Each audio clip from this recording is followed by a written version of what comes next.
Aksi kepedulian Partai Perindo kepada korban gempa bumi yang melanda Kabupaten Pasaman Barat melalui gerakan nyata kader Partai Perindo salurkan 1.000 paket sembako pada pengungsi akibat gempa. Izin 1, 2, 3. Pembagian sembako yang dilaksanakan Partai Perindo di beberapa titik lokasi pengungsian korban gempa bumi di Pasaman Barat disambut dengan antusias oleh masyarakat di pengungsian. Dalam gerak cepat membantu warga korban bencana yang membutuhkan, Partai Perindo langsung membagikan 1.000 paket sembako yang terdiri dari 2 ton beras, 1.000 helai selimut, dan 6.000 paket mie instan. Yeri Tawalujan, Ketua DPP Partai Perindo Bidang Sosial dan Kesejahteraan Rakyat, mengatakan aksi sosial yang dilaksanakan kader partai merupakan pelaksanaan semboyan partai bahwa Perindo selalu peduli, konsisten dan turun tangan, serta siap membantu masyarakat yang terdampak bencana. Selain memberikan bantuan kepada korban gempa, Perindo juga mendengarkan keluhan warga di pengungsian, serta memberikan dukungan kepada korban gempa agar kuat, optimis, dan tabah dalam menghadapi musibah yang mereka alami.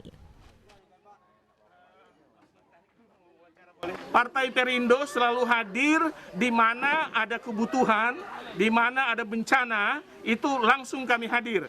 Makanya kami langsung berada di lokasi gempa Pasaman Barat. Hari pertama sudah ada tim dari DPD yang turun ke daerah ini, dan kami dari DPP juga memastikan bahwa penyaluran bantuan untuk gempa Pasaman itu tersalurkan dengan baik.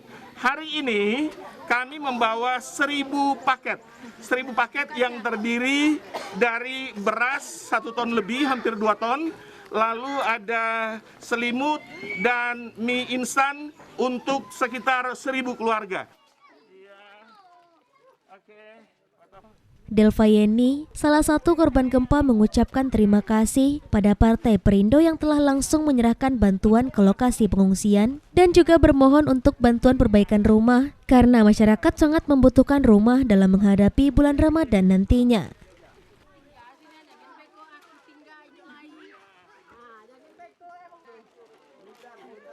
Bangunan tuh ada, tapi nggak seberapa. Gempa pertama itu kan udah keluar semua.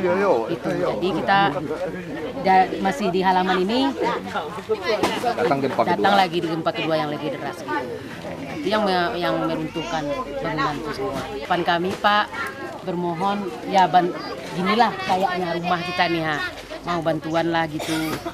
Pertama meruntuhkan bangunan ini. Yang kedua ya minta ada apalah gitu, perbaikan rumah lah gitu untuk anak-anak kan. Nggak ada lagi, ini kan kita mau puasa, rumah nggak ada lagi gitu. Cuman itu kalau ada bermohon itulah. Dari Pasaman, Sumatera Barat, Ari Yohanes, iNews melaporkan.